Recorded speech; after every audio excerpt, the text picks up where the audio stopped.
भगवान बाबा के श्री चरणों में मेरा कोटि कोटि प्रणाम। आज की इस सांस्कृतिक संध्या में सर्वप्रथम आपके समक्ष एक संगीत नाटक प्रस्तुत करने जा रहे हैं, जीवन के लिए संजीवनी।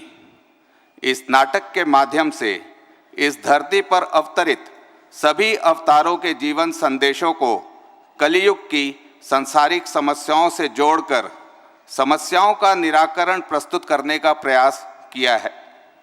यदि मनुष्य अवतारों के संदेश को ध्यान में रखे तो समस्याएं क्षणिक होंगी।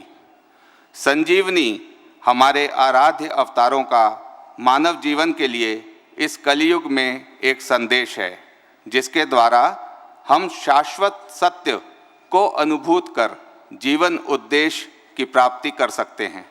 यह नाटक छत्तीसगढ़ के 47 युवाओं द्वारा प्रेम और श्रद्धा के साथ भगवान बाबा के श्री चरणों में अर्पित है। जय साई राम।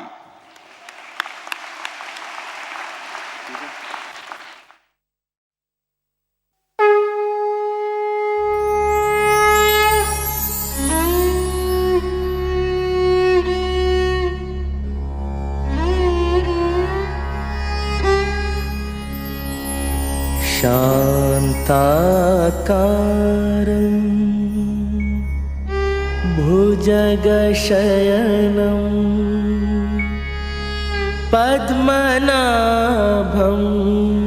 सुरेशं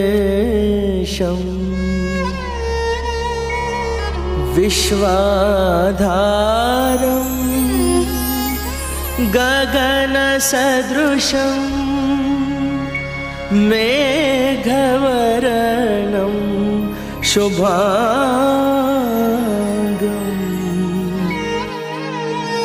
लक्ष्मीकान्तं कमलनयनं योगिभिर्ध्यान गम्यम् वन्दे विष्णु भवभयहरणं सर्वलोकैकनाथं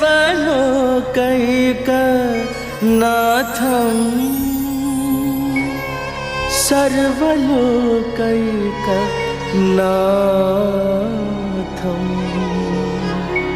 सर्वलोकैकनाथं।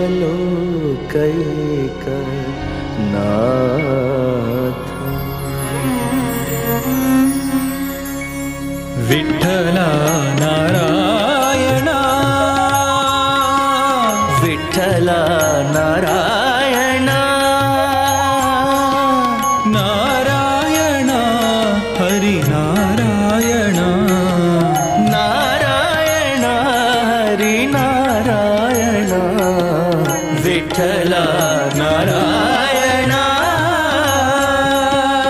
मधुसूदना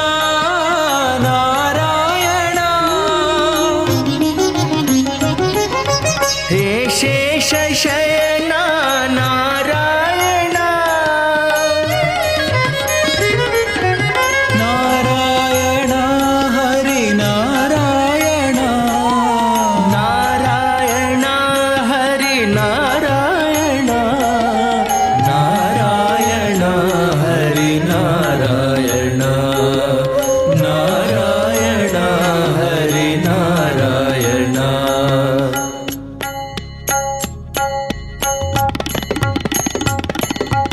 विठ्ठला नारायणा विठ्ठला नारायणा पनि सरि सनि द पनि द प म ग रि सा नि सा रे प म ग रे सा नि सा रे म प नि सा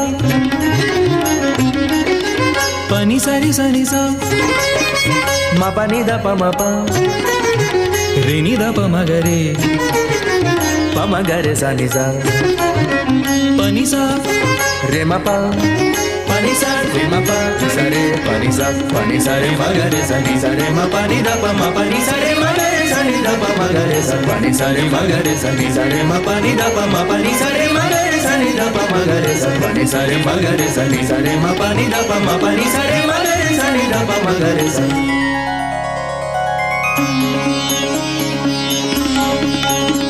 नि सा रे रे रे म प नि प नि सा सा सा विठ्ठल विठ्ठल पांडुरंग विठ्ठल विठ्ठल विठ्ठल पांडुरंग विठ्ठल विठ्ठल विठ्ठल श्रीरंग विठ्ठल विठ्ठल विठ्ठल श्रीरंग विठ्ठल विठ्ठल विठ्ठल पांडुरंग विठ्ठल विठ्ठल विठ्ठल पांडुरंग विठ्ठल विठ्ठल विठ्ठल पांडुरंग विठ्ठल विठ्ठला नारायणा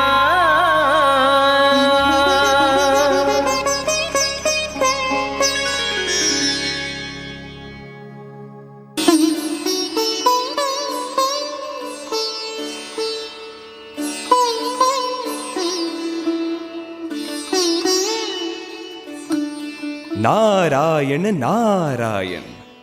जगत के संचालक श्री हरि विष्णु जी को मेरा कोटि शत प्रणाम। ओह नारद जी, आइए आइए, वैकुंठ धाम में आपका स्वागत है। तो आखिर आपको हमसे मिलने के लिए समय मिल ही गया। आजकल तो आपके दर्शन दुर्लभ हो गए हैं, बड़े दिनों बाद दिखाई दिए। आखिर किस लोक में भ्रमण कर रहे थे मुनिवर? प्रभु, आप तो सब कुछ जानते हैं। आखिर इस सृष्टि में ऐसा क्या है जो कि आपकी दृष्टि से परे है प्रभु? तो फिर आप मुझे इस प्रकार के प्रश्नों में क्यों उलझा रहे हैं? प्रश्नों में हम क्या, आप ही सबको अपनी बुद्धि और वाणी से उलझा देते हैं। मुनिवर, वैसे अगर आप यहां वैकुंठ धाम में आए हैं तो कुछ न कुछ विशेष कारण तो जरूर होगा। कहिए मुनिवर, क्या चल रहा है आपके मन में? प्रभु, मेरी चिंता का विषय यह है कि कलयुग अब अपने चरम प्रभाव पर है। मनुष्य में मानवता का भाव ओझल होता सा दिख रहा है। वह अधर्म को धर्म और अनीति को नीति मान बैठा है। असंतुष्ट और व्याकुल मन में सुख की खोज कर रहा है। भाग्यम भाग्य। हे प्रभु, आपने इतने अवतार इस धरती पर लिए, मानव के समक्ष रहकर अपने जीवन को अपना संदेश बनाकर उन्हें जीवन के सत्य को समझने के लिए प्रेरित किया। परंतु ऐसा लगता है कि उन मूल्यों और शिक्षाओं को मानव जाति भुला चुकी है प्रभु। अब उन्हें असत्य से सत्य की ओर और अंधकार से प्रकाश की ओर लाने के लिए दिव्य मार्गदर्शन की आवश्यकता है।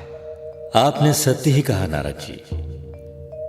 परंतु मुनिवर, इस विषय में मैं उनका भाग्य परिवर्तित नहीं कर सकता, क्योंकि उनके भाग्य के निर्माण का कार्य तो मैंने स्वयं उनके हाथों में दे दिया है। वो स्वयं अपने कर्मों का फल भोगते हैं। हां, अगर आप मार्गदर्शन की बात कर रहे हैं तो मुनिवर, आपसे अच्छा मार्गदर्शक तो और कोई हो भी नहीं सकता। इसीलिए मुनिवर, अब आप ही पृथ्वी पर जाएं और मनुष्यों का मार्गदर्शन करें। जैसी आपकी आज्ञा प्रभु, जैसी आपकी आज्ञा। जाइए जाइए नारद जी, आपकी पृथ्वी यात्रा मंगलमय है। नारायण भेज रहे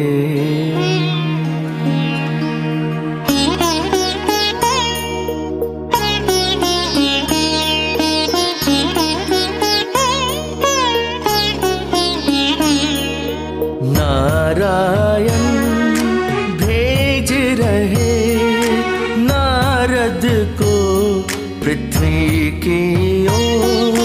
नारायण भेज रहे नारद को पृथ्वी की ओर।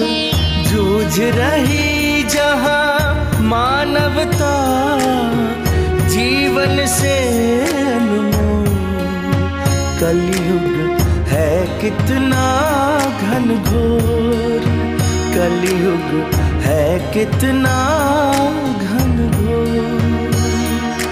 नारायण भेज रहे नारद को पृथ्वी की ओर।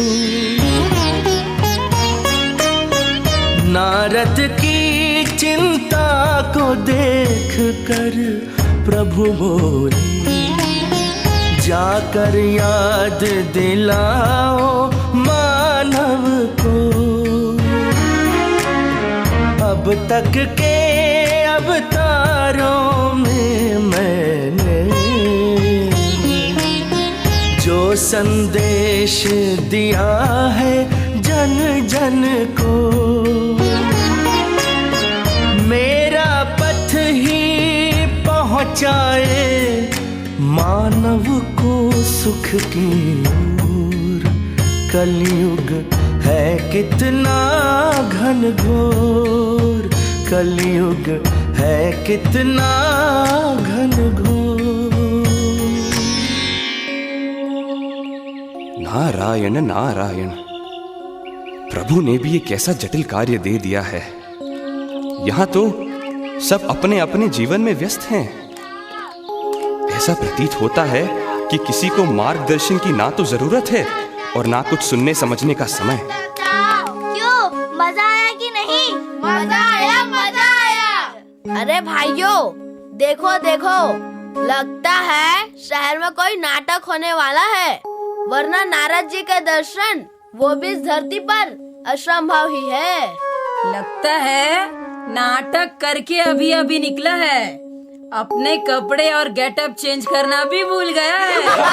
नाटक? कौन सा नाटक? अरे नहीं नहीं, हम कोई नाटक वाटक करने वाले नहीं हैं। अरे भाई, क्या आप बता सकते हैं यहाँ पानी कहाँ मिलेगा? बड़ी गर्मी है पृथ्वीलोक पर। पृथ्वीलोक पर? अच्छा, तो तुम दूसरे लोक से आए हो? हाँ हाँ, बेशक, इस धरती के तो लग भी नहीं रहे हो। जरा ये तारा दिखाना, असली है कि नकली, बजता भी है कि नहीं? हाँ हाँ, हम बैकुंठ धाम से आए हैं। हमारे प्रभु श्री हरि विष्णु जी ने हमें मानव जाति के मार्गदर्शन और कल्याण के लिए इस धरती पर भेजा है। अच्छा, तो हो गया मार्गदर्शन का कार्य। अरे सबसे ज्यादा मार्गदर्शन की जरूरत तो हमें है। आप हमें भी कुछ ज्ञान दीजिए ना मुनिवर। ये लो, पानी पियो।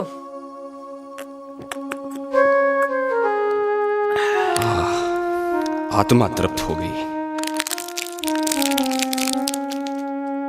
आपकी लीला अपरंपार है प्रभु।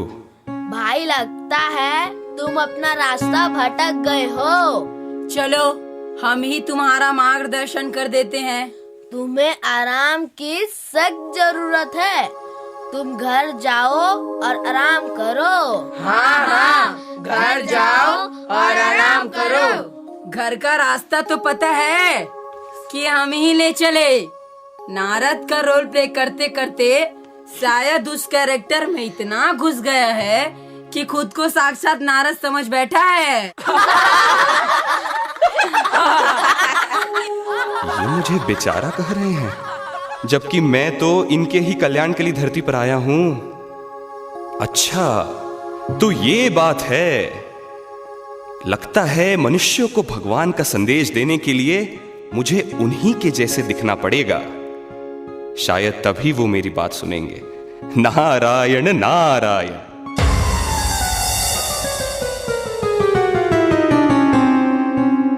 हे प्रभु, अब आप ही बताएं, मैं ऐसे व्यक्ति को कैसे ढूंढूं जिसे आपके संदेश की जरूरत है?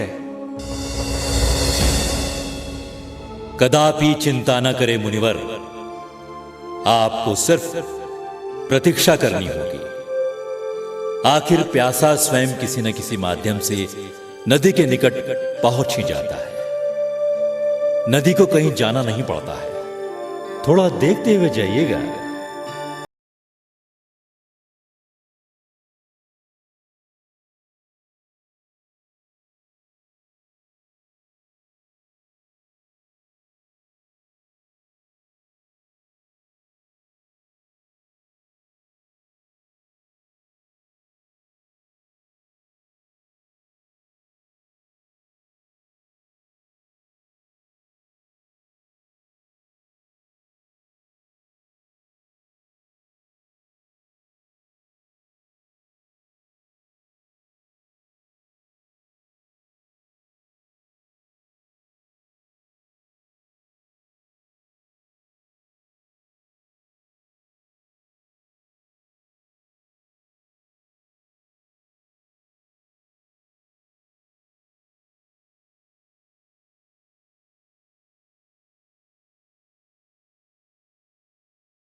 मेरी वजह से आप घायल हुए हैं, मैं आपको लेकर चलता हूं, चलिए।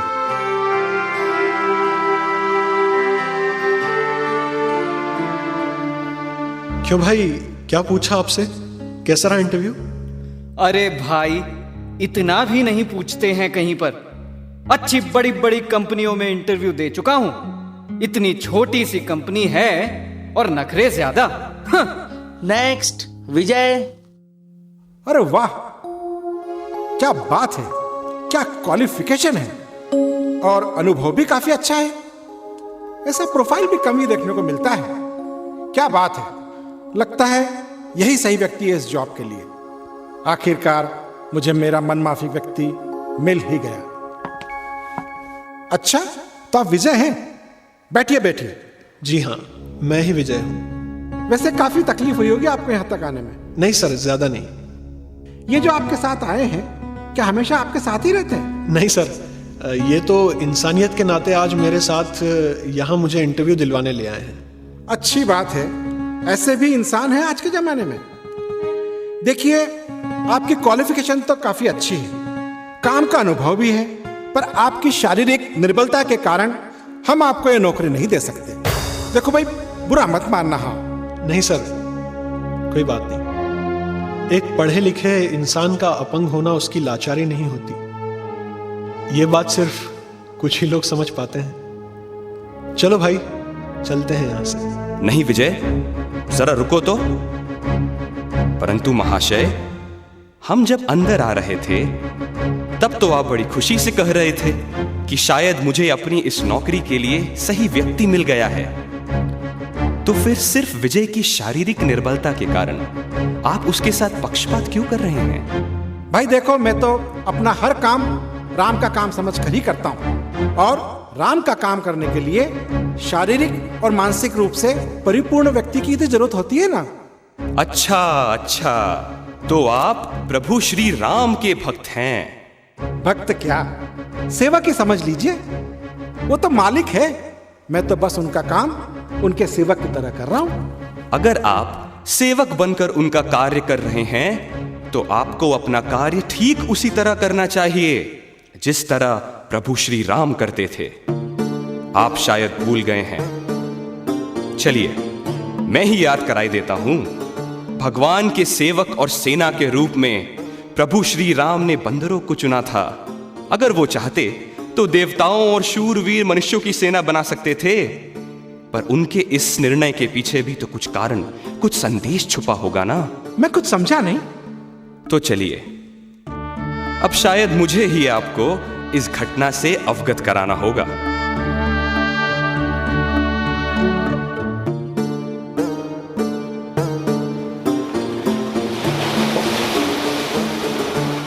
भैया, हमें इतना विशाल सागर पार करना है, लंका नरेश रावण के मायावी दानवों से युद्ध करना है, और आप यहाँ मौन और निश्चिंत बैठे हैं। ऐसा क्यों? लक्ष्मण, तुम व्यर्थ ही चिंता कर रहे हो। हम सागर भी पार करेंगे, युद्ध भी लड़ेंगे और सीता को वापस भी लाएंगे। व्यर्थ की चिंता? हम सागर पार आखिर कैसे करेंगे? सेतु बनाकर। सेतु बनाकर? इतने कम समय में? आखिर कैसे और कौन बनाएगा ये सेतु? हमारी वानरों की सेना बनाएगी सागर सेतु। ये कार्य तो इन वानरों के लिए उतना ही सरल है जितना कि एक पेड़ से दूसरे पेड़ पर कूदना। और युद्ध होगा, हम विजयी होंगे, और युद्ध भी यही वानरों की सेना ही करेगी। परंतु प्रभु, ये बंदर आखिर सेतु का निर्माण कैसे करेंगे?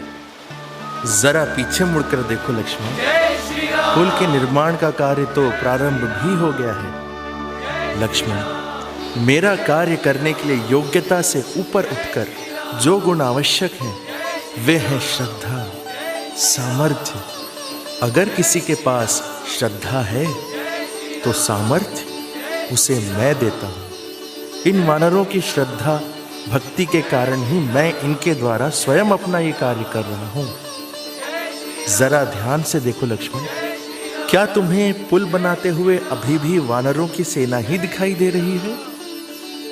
आप धन्य हैं प्रभु, सत्य ही है, भक्ति में ही सच्ची शक्ति है।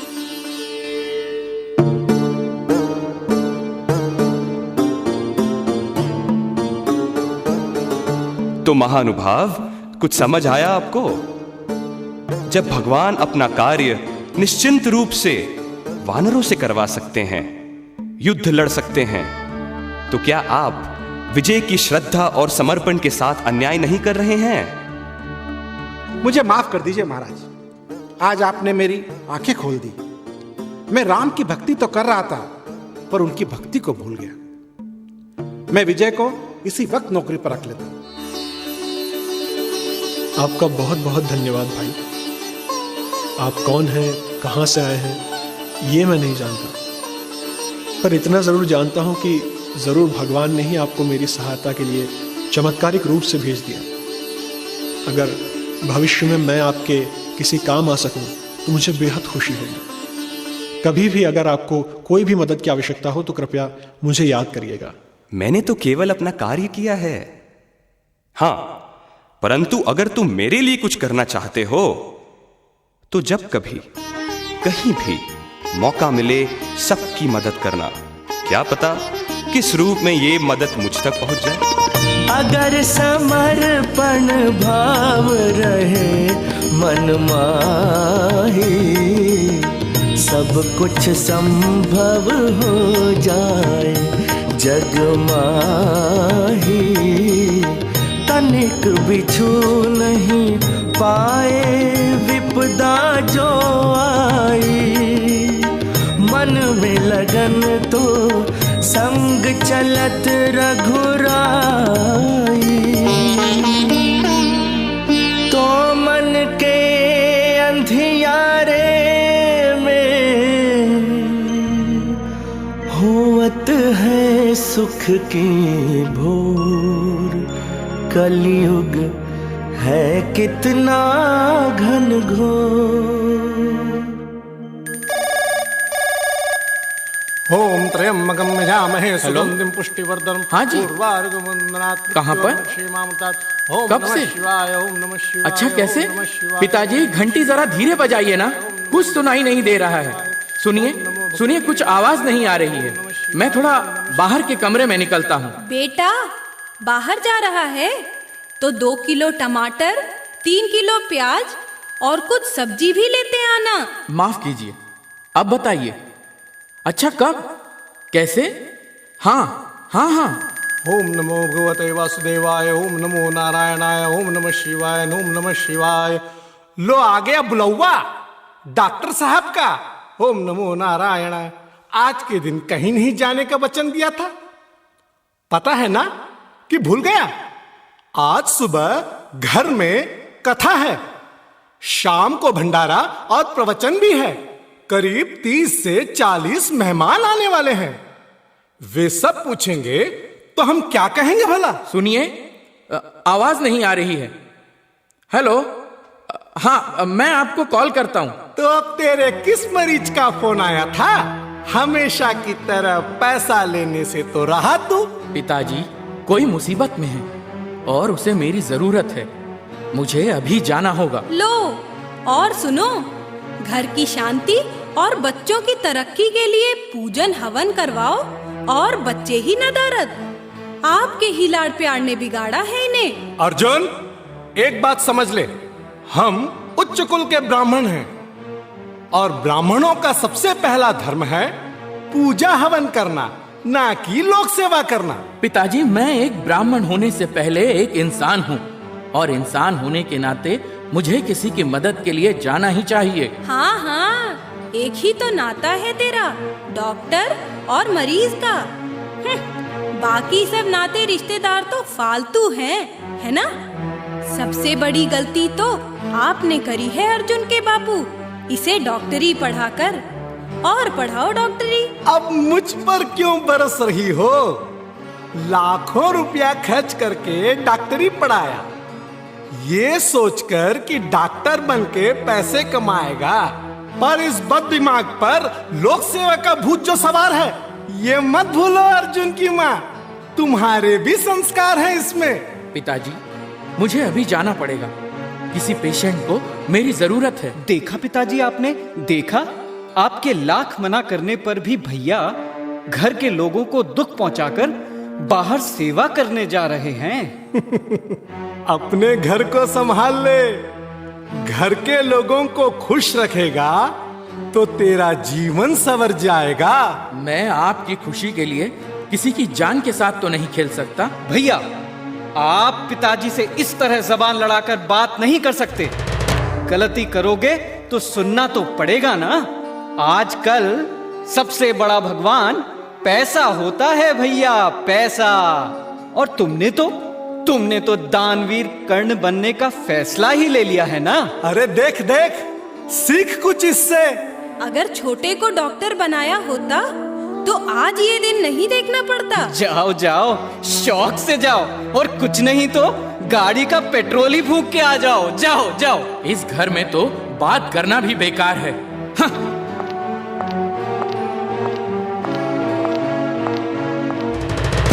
देख कर नहीं चल सकते क्या? आजकल लगता है लोग अपनी आंखें सिर के पीछे लगाकर घूमते हैं। माफ करना भाई, गलती हो गई। नहीं नहीं, इस पृथ्वी पर किसी और की गलती तो हो ही नहीं सकती।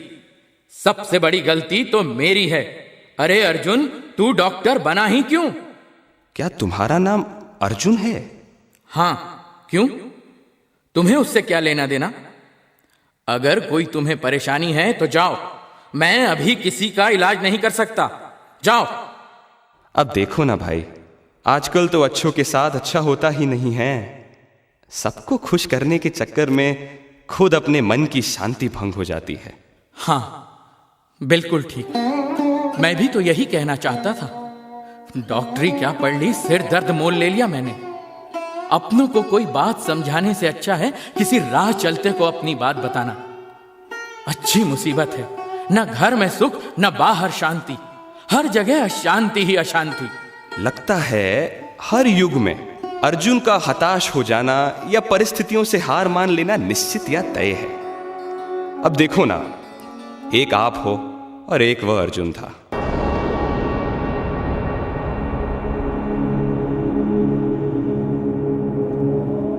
हे केशव, मैं ये युद्ध नहीं कर सकता। मुझ में तो इतना साहस भी नहीं है कि जो मेरे सामने खड़े हैं, मैं उन पर ये बाण भी उठा सकूं। ये युद्ध करने से तो अच्छा होगा कि मैं मृत्यु की गोद में सो जाऊं।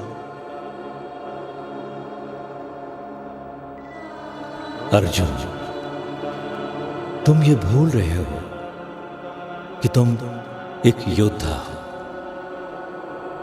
योद्धा का कर्तव्य है सत्य के मार्ग पर चलकर धर्म की रक्षा करना।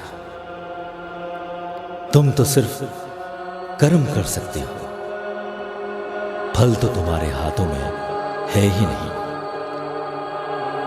नियतम कुरु कर्मत्वम कर्मजा युज्यः कर्मणः शरीर यात्रा पिछपे न प्रसिद्धे अकर्मणः यज्ञात्रात्र कर्मणा यत्र लोकोयम कर्म बंधनः तदर्थ कर्म कौन्तेय मुक्त संग्रह समाचारः। हे पार्थ, अपना गांधी उठाओ और ये धर्म युद्ध करो। ये तुम्हारा सर्वोच्च धर्म भी है और कर्म भी। आज आप स्वयं परमात्मा के दूत के रूप में आए हैं। मैं आपको बहुत बहुत धन्यवाद देता हूं। सत्य ही है, भगवान पर निर्भर होकर किया गया कर्म किसी पुण्य से कम नहीं है। आपसे मिलकर बहुत अच्छा लगा। अर्जुन, हमारी इस मुलाकात को सदा याद रखना और लोक सेवा के इस कार्य को अविराम करते रहना। श्री कृष्ण गोविंद हरे मुरारे, सब जीवों के तुम्ही सहारे। श्री कृष्ण गोविंद हरे मुरारे, सब जीवों के तुम्ही सहारे। धर्म युद्ध का साहस पाया, धर्म युद्ध का साहस पाया। जब जब ये मानव मनवा हारे, श्री कृष्ण गोविंद हरे मुरारे, सब जीवों के तुम सहारे। कृष्ण वचन से शक्ति पाओ, जब मन हो कमजोर, कलयुग है कितना घनघोर।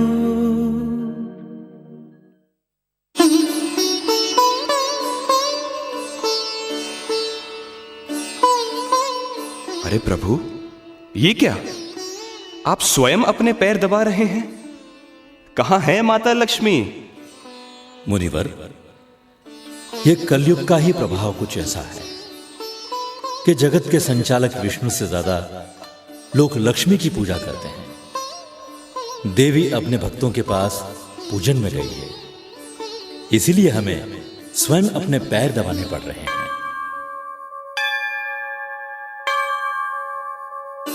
अरे प्रभु, ये घंटी की आवाज कहां से आ रही है? अरे मुनिवर, आप शायद भूल गए कि आप धरती पर हैं। यह आवाज पृथ्वीलोक से ही आ रही है। जरा सामने देखिए। जाइए जाइए, इस मंदिर में मेरी पूजा आरंभ होने वाली है। आप भी उसका पुण्य प्राप्त कर सकते हो। ठीक है प्रभु, मैं चलता हूं।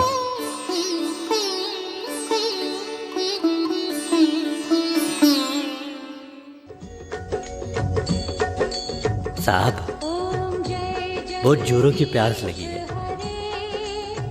जरा ये पानी पिला देना, लाचार हूं ना। छी छी छी छी छी, अशुद्ध कर दिया। पूजन करने जा रहा था, घर जाकर दोबारा स्नान करना पड़ेगा। चलो हटो, ये पानी नहीं, गंगा जल है, गंगा जल पवित्र है। बड़ी दूर काशी से लेकर आया हूं अभिषेक के लिए। आज शिवरात्रि है, तुझे ये गंगा जल पिला दिया तो अंदर क्या खाली हाथ जाऊंगा? चलो हटो हटो। नारायण नारायण। प्रणाम महात्मन। अरे भाइयों, देखो देखो, यह सज्जन कितने बड़े भक्त हैं। भगवान के अभिषेक के लिए काशी से गंगा जल लेकर आए हैं। नहीं नहीं, बात बस ये है कि हम पूरे विधि विधान से पूजा आराधना करते हैं। हमारा नियम तो यही है कि भगवान को प्रसन्न करने के लिए कितनी भी कठिनाइयां क्यों ना उठानी पड़े, पर ब्राह्मण धर्म का पालन तो करना ही पड़ता है। हाँ, भले ही भगवान कठिनाई के बजाय सरलता से ही क्यों ना प्रसन्न हो जाएं। क्या मतलब है आपका? आपने ब्राह्मण धर्म का तो पालन कर लिया, पर मानवता का धर्म? आपको क्या लगता है जो अंदर बैठे हैं मूर्ति के रूप में वही भगवान हैं? नहीं, आप देह रूपी नारायण को दुत्कार कर देव रूपी नारायण को कैसे प्राप्त कर सकते हैं? यही तो मानव जाति का दुर्भाग्य है। हर युग में ईश्वर मानव रूप लेकर उनके बीच रहकर निरंतर अपने जीवन से संदेश देते रहे हैं, जीवन के मूल्यों को दोहराते रहे हैं। पर हम आज भी करुणा, दया और सहानुभूति को छोड़कर देह को प्राथमिकता देते हैं। हम इंसान के साथ उसके देह की दशा के हिसाब से व्यवहार करते हैं और यह भूल जाते हैं कि उनके अंदर वही एक दिव्य आत्मा है जो इस सृष्टि की पालनहार है, अर्थात आपके भगवान हैं। पर गंगा जल चढ़ाना तो मेरा धर्म है। नहीं भाई, यही भूल आज हर मनुष्य कर रहा है। जिसे आप अपना धर्म कह रहे हैं वो तो महज एक धार्मिक क्रिया है, धर्म नहीं। मनुष्य का सबसे पहला धर्म है किसी प्यासे को पानी पिलाना, न कि तिरस्कार करना। पर मेरे साईं तो शिव के अवतार हैं और मैं उन्हीं को गंगा जल चढ़ाने आया हूं। आपसे बात करने के चक्कर में शुभ मुहूर्त बीता जा रहा है, तो पहले मैं अपने साईं को गंगा जल चढ़ा के आता हूं। सबका मालिक एक। तो आप शिरडी के साईं बाबा के भक्त हैं, तो चलिए आज हम आपको उन्हीं के जीवन का एक किस्सा सुनाई देते हैं। आइए। अरे क्या कहा? बाबा की बात? हाँ हाँ, बताओ बताओ। अब तो मैं अपने साईं की बात सुनकर ही जाऊंगा।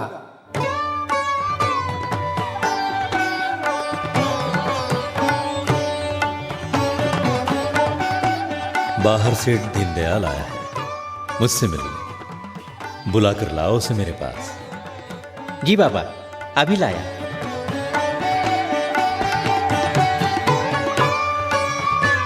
आओ दीनदयाल, कैसे हो? बेटी की शादी की तैयारियां हो गई? आप तो जानते हैं बाबा, उसकी शादी 2 दिन बाद है। आपसे प्रार्थना है बाबा कि आप शादी में जरूर आएं और अपनी बच्ची को नए खुशहाल जीवन के लिए आशीर्वाद दें। हाँ, ठीक कहा तूने। वो तो मेरी ही बच्ची है ना, तो अगर इतने प्यार से आमंत्रित करता है, मैं तेरे घर जरूर आऊंगा शादी में। पर तू मुझे पहचान तो लेगा ना? बाबा, हम लोग तो आंखें बिछाए आपकी प्रतीक्षा करेंगे। पर इतने लोगों में भूल मत जाना मुझे। बाबा, आप तो हमारे भगवान हैं। भगवान को भला कोई भूल सकता है? कभी नहीं, कभी नहीं। अल्लाह मालिक, अल्लाह मालिक।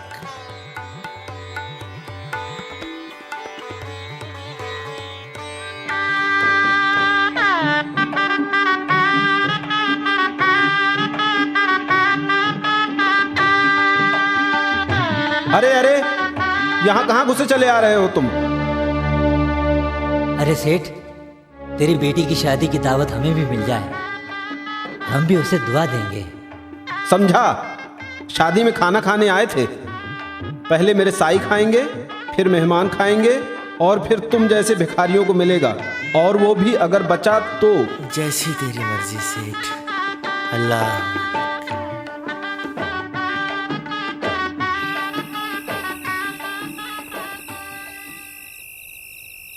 पूरा कार्यक्रम हो गया। बाबा तो अभी तक आए ही नहीं। ये तो कभी भी नहीं हुआ कि उन्होंने कुछ वचन दिया हो और उसे पूरा न किया हो। चलो एक बार बाबा से जाकर मिल ही लूं।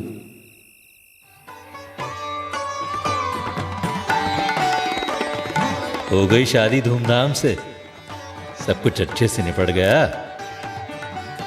बाबा, शादी तो हो गई, पर सब कुछ अधूरा रह गया।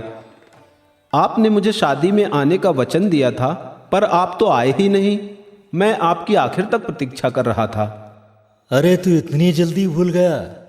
मैं तो आया था, पर तू ही नहीं पहचान पाया। और तूने कहा था अगर बचा तो मिलेगा। ओह बाबा, मुझसे बहुत बड़ा अपराध हो गया। मैं क्षमा चाहता हूं। जा, तेरा भला हो।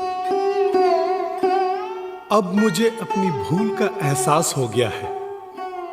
भगवान तो किसी भी रूप में बंधे नहीं हैं। वो तो सभी में है। सारे रूप उन्हीं के हैं। आज मैं अपनी पूजा यहीं पर कर लेता हूं, इस प्यासे को पानी पिलाकर। हे भगवान, ये गंगाजल तुम्हें अर्पित है। लो बाबा, ये जल पी लो।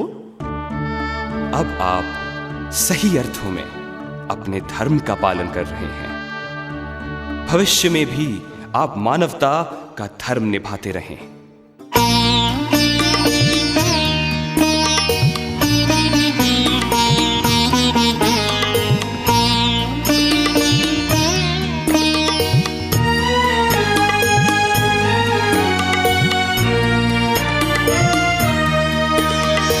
रहम नजर करो, रहम नजर करो अब मोरे साईं। तुमने ही प्रेम की जोत जलाई, रहम नजर करो। भेदभाव में जब भी जनता खोई, भेदभाव में जब भी जनता खोई, तुमने ही साई मानवता सिखाई, मानवता सिखाई।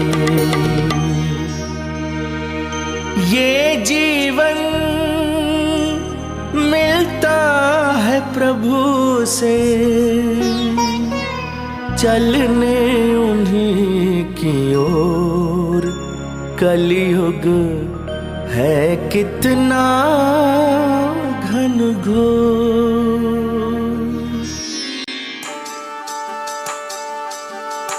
अरे अरे सुनो तो। चुपचाप बढ़े चलो, मुड़कर मत देखना। वही है जगदीश, वैज्ञानिक जगदीश। हाँ भाई, अगर इसने एक बार पकड़ लिया तो फिर नहीं छोड़ेगा। इतने प्रश्न करता है कि दिमाग पक जाता है। लेकिन ऐसे ऐसे प्रश्न पूछता है कि बड़े बड़े ज्ञानी भी चकरा जाएं। पर इसकी यह हालत हुई कैसे? दिखता तो अच्छे घर का है। हाँ भाई, पढ़े लिखे संपन्न परिवार का है। यह भी पढ़ाई में बचपन से ही बहुत होशियार था। माता पिता सबसे कहा करते, हमारा जगदीश वैज्ञानिक बनेगा, खूब पैसे कमाएगा। बस सारा दिन पढ़ो पढ़ो कहते रहते। इसने भी पढ़ाई को जुनून बना लिया और अब ये हालत हो गई है कि कुछ समय से इधर उधर भटकता फिरता है और लोगों से प्रश्नों के उत्तर मांगता रहता है। फिर पढ़ाई का क्या हुआ? भैया, विज्ञान के अपने सवालों में ये ऐसा उलझा कि आगे पढ़ ही ना सका। अरे अरे सुनो तो, आप कौन हैं? क्या आप ज्ञान विज्ञान के विषय में कुछ जानते हैं? साइंस साइंस मैंने साइंस बहुत पढ़ा है, पर कुछ प्रश्नों के उत्तर मुझे अभी तक नहीं मिले। ज्ञान तो पूर्ण है, विज्ञान का भी अंदाजा है थोड़ा बहुत। पूछो क्या पूछना चाहते हो, पूछो। मुंह में ये पानी आ रहा है, कैसे रोका जा सकता है? इसका आना ना आना, बनना ना बनना, क्या कंट्रोल किया जा सकता है? शायद नहीं। मतलब आपको पता ही नहीं है? चलो कोई बात नहीं। ये बताइए कि मेरे पिताजी हैं, उनके दांत टूट गए हैं, नए दांत कैसे उगाए जा सकते हैं? डॉक्टर कहते हैं नकली लगवा लो, पर मुझे उनके नए दांत ही उगाने हैं। अच्छा छोड़िए, ये बताइए हवा पर कैसे लिखा जा सकता है?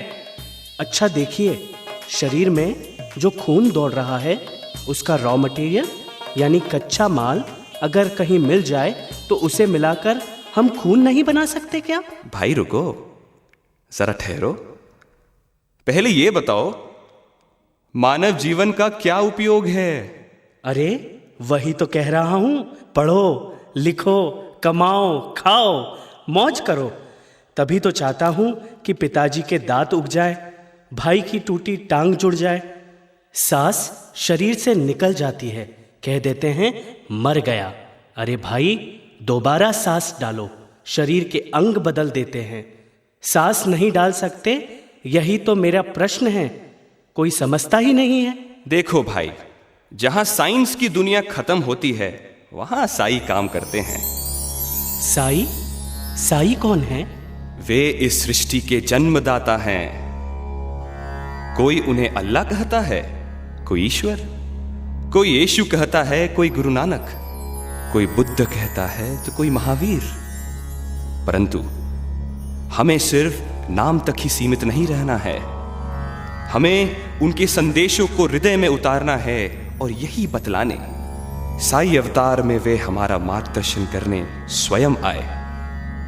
अब तुम मेरे साथ चलो, वहां तुम्हारी सारी जिज्ञासाओं का समाधान हो जाएगा। इस शरीर से ज्यादा मूल्यवान मूल्यों का खजाना तुम्हें मिलेगा। चलो। पर ये मूल्य क्या है? क्या ये रुपया पैसा है? नहीं पर बताओ, कोई तुमसे प्रेम से बात करे तो तुम्हें कैसा लगता है? बहुत अच्छा। सच तो यह है कि आज बहुत दिनों के बाद किसी ने मुझसे प्रेम से बात की है, वरना लोग तो मुझे सिरफिरा कहते हैं। पर साइंस में तो प्रेम की बात कहीं नहीं है। क्या ये कॉमर्स में पढ़ाया जाता है? नहीं ये साई शिक्षा है, तभी कह रहा हूं, चलो मेरे साथ आओ।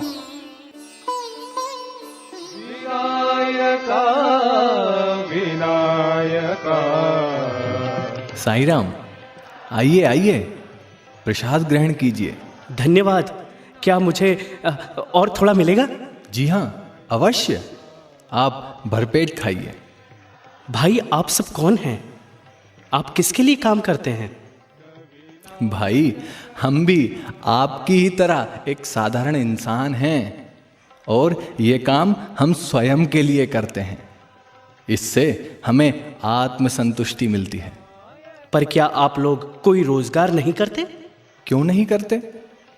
हम सब अपनी अपनी नौकरियों व व्यवसायों में संलग्न हैं, पर कुछ समय निकालकर अपने साईं के द्वारा बताए गए मार्ग, सबसे प्रेम, सबकी सेवा कर हम मानवता का धर्म निभाने का प्रयास भी कर रहे हैं।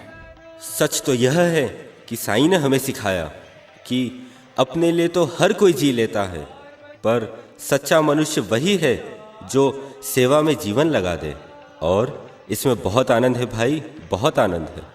कृपया मुझे बताइए कि साईं बाबा कौन है? क्या मैं उन्हें देख सकता हूं? साईं तो अंतर्वासी हैं भाई, तुम्हारे हृदय की गहराई में, जहां प्रेम के सिवा कुछ नहीं है, तुम उनके दर्शन कर सकते हो। इस घोर कलयुग में जब झूठ, ईर्ष्या, लालच जैसी राक्षसी प्रवृत्तियां हर एक मनुष्य में पल रही है, ऐसे में धर्म के रक्षण के लिए अगर ईश्वर असुरों का विनाश करते तो संपूर्ण मानव जाति का अंत होना निश्चित था। इसीलिए महादेव श्री शंकर ने अनगिनत पुण्यात्माओं की प्रार्थनाओं के फलस्वरूप साईं अवतार धारण किया है। शिरडी साईं के रूप में स्वयं शिव शंकर, सत्य साईं के रूप में शिव शक्ति और प्रेम साईं के रूप में शक्ति मानव रूप में ईश्वर के अवतार हैं। इस अवतार का अस्त्र जानते हो भाई? प्रेम का अस्त्र। साईं अवतार ने प्रेम की असीम शक्ति से अनगिनत मानव हृदयों का रूपांतरण किया है और अनवरत कर रहे हैं। उनको जानना चाहते हो तो खुद को पहचानो, उनको देखना चाहते हो तो खुद में देखो, हर जीव में देखो। वे तो शाश्वत, सनातन, कण कण में बसने वाले हैं। तुम्हें और क्या बताएं उनके विषय में? हरि अनंत हरि कथा अनंता। आज मुझे जीवन के सारे उत्तर मिल रहे हैं। अच्छा भाई, वो वहां क्या हो रहा है? वहां डॉक्टर साहब रोगियों की निःशुल्क जांच कर दवा दे रहे हैं। अरे विजय भैया, आप यहाँ? हाँ, तुझे पता है, मुझे एक अनजान व्यक्ति की सहायता से नौकरी मिल गई। उसी ने मुझे कहा, जब और जहां मौका मिले किसी की मदद अवश्य करना। अब मैं जान गया हूं भाई, मौके पर मिली मदद किसी का जीवन बदल सकती है। पर तुम यहां कैसे? भैया, मैं तो विज्ञान की भूल भुलैया में पागल हुआ जा रहा था। हर चीज का कारण और तर्क ढूंढना ही मेरा जुनून हो गया था। ये दुनिया तो कुछ और ही है भैया। यहाँ तो सब पढ़े लिखे होने के बाद भी छोटे छोटे कामों में आनंद पा रहे हैं। ये खजाना तो मुझे उस व्यक्ति की मदद से मिला है। पर वाकई ये बहुत मूल्यवान है। मैं तो शरीर के कल पुर्जों और धन को ही जीवन समझ रहा था। आओ मेरे साथ। साईराम डॉक्टर साहब, ये मेरा भाई जगदीश है, जिसके बारे में मैंने आपको बताया था, विज्ञान का कीड़ा। कैसे हो जगदीश? अब अच्छा हूं, और कीड़ा भी मर गया। पर कोई दवा देनी हो तो दे दीजिए। तुम्हारी दवा तो यही है कि विज्ञान को अपना सेवक बनाकर रखो और भगवान को अपना स्वामी। बस सेवा करते चलो और मालिक को अर्पण करते चलो। कभी कोई मानसिक शारीरिक कष्टों का अनुभव नहीं होगा। विज्ञान मानव जीवन की राह तो आसान बनाता है, परंतु इसे समझकर सही उपयोग करना ही हमारा धर्म है। ये तो मानव का गुण है। विजय, जाओ इसे सबसे मिलवाओ, तब तक मैं अपना काम खत्म करके आता हूं। अरे पिताजी, आप यहां नारायणों के जूठे पत्तल उठा रहे हैं? और आपका ब्राह्मण धर्म, उसका क्या? हाँ बेटा, एक अनजान सज्जन मुझे धर्म का मर्म समझा गया। तू सही था मेरे बच्चे। धर्म का असली मर्म तो प्रभु के साथ संबंध स्थापित करना है। वे तो सभी के हृदय में रहते हैं। मानव रूपी माधव की निष्काम सेवा ही हमारा सच्चा धर्म है। पिताजी, मैं भी जब आप सबकी बातें सुनकर हताश हो गया था, तो एक व्यक्ति ने मुझे एहसास दिलाया कि निष्काम कर्म ही तो मेरा सच्चा धर्म है। नारायण नारायण। मनुष्य जब जब संसार के मायाजाल में उलझकर भटकने लगता है, धर्म अधर्म, नीति अनीति का भेद समझने में असमर्थ होने लगता है, तब मानव जाति के कल्याण के लिए श्रीमन नारायण मानव रूप धरकर हमारे बीच अवतरित होते हैं। आइए हम अपने अपने इष्ट को अपने हृदय में सदा के लिए स्थापित कर अपने जीवन को उनका संदेश बनाएं और हर दिन उनका अवतरण बनाएं। हर युग में जब मानवता को भूला है इंसान, सत्य धर्म का मार्ग दिखाने प्रकट हुए भगवान। कलियुग में आए नारायण, साईं दया निधान। मन में प्रेम का दीप जलाकर आओ करें गुणगान। साईं राम साईं राम साईं राम साईं राम साईं राम। धन्य हुए हम साई युग में, हमने जन्म है पाया। जन्मों के जब भाग्य खुले तो आज ये शुभ दिन आया, आज ये शुभ दिन आया। धन्य हुए हम साई युग में, हमने जन्म है पाया। जन्मों के जब भाग्य खुले तो आज ये शुभ दिन आया, आज ये शुभ दिन आया।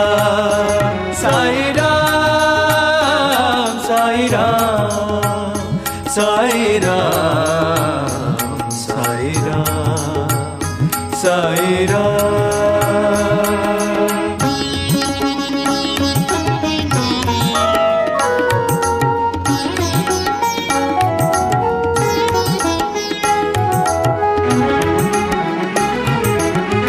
छोड़ के मन के विकार सभी, साई प्रेम को पाले, साई प्रेम को पाले। हर मानव के मन में विराजे, ईश्वर को पहचाने, ईश्वर को पहचाने। छोड़ के मन के विकार सभी साई प्रेम को पाले, साई प्रेम को पाले। हर मानव के मन में विराजे, ईश्वर को पहचाने, ईश्वर को पहचाने। जीवन अर्पण कर दे उनको, ऐसा अवसर पाया। जन्मों के जब भाग्य खुले तो आज ये शुभ दिन आया, आज ये शुभ दिन आया। साईं